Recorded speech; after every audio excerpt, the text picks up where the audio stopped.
Hello, I am Ankit. Have you ever wondered how two completely different computers communicate to each other on a network? OSI, that stands for Open Source Interconnection.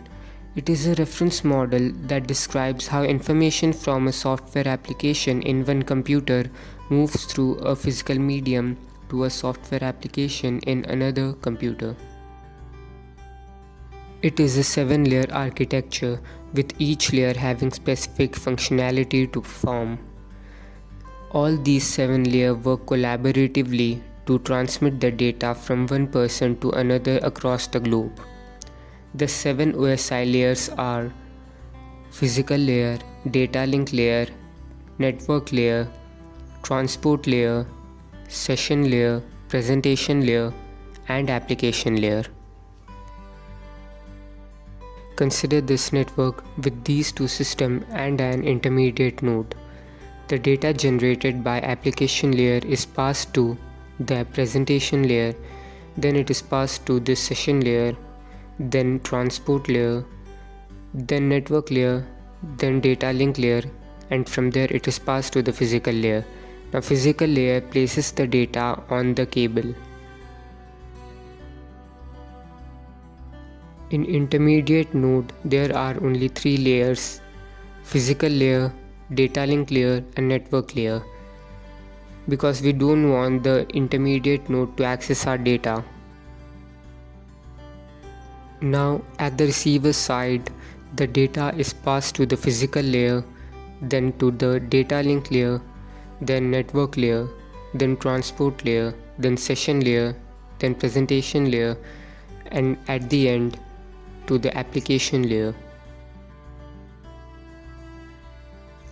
Now let's see what happens in each layer. In the application layer, the data is generated, which has to be transferred over the network. This layer also serves as a window for application services to access the network and for displaying the received information to the user.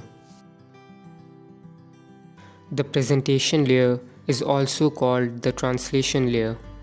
The data from the application layer is extracted here and manipulated as per the required format to transmit over the network.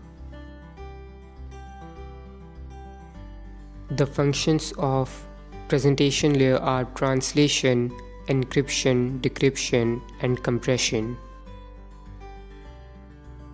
The session layer is used to establish, manage, and terminate the sessions. This layer is responsible for establishment of connection, maintenance of sessions, authentication, and also ensures security. The transport layer provides services to the application layer and takes services from the network layer. The data in the transport layer is referred to as segments. It is responsible for the end-to-end delivery of the complete message.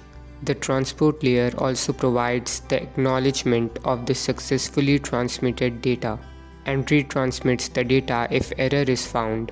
Transport layer receives the formatted data from the upper layer, performs segmentation, and also implements flow and error control to ensure proper data transmission.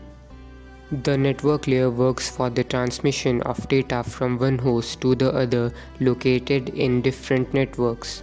It also takes care of packet routing, selection of shortest path to transmit the packet from the number of routes available. The sender and receiver's IP addresses are placed in the header by the network layer. The data link layer is responsible for the node-to-node delivery of the message. The main function of this layer is to make sure that data transfer is error-free from one node to another. When a packet arrives in a network, it is responsibility of DLL to transmit it to the host using its MAC address. The physical layer is the lowest layer of OSI reference model. It is responsible for the actual physical connection between the devices.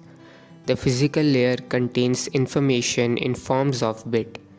It is responsible for transmitting individual bits from one node to the next.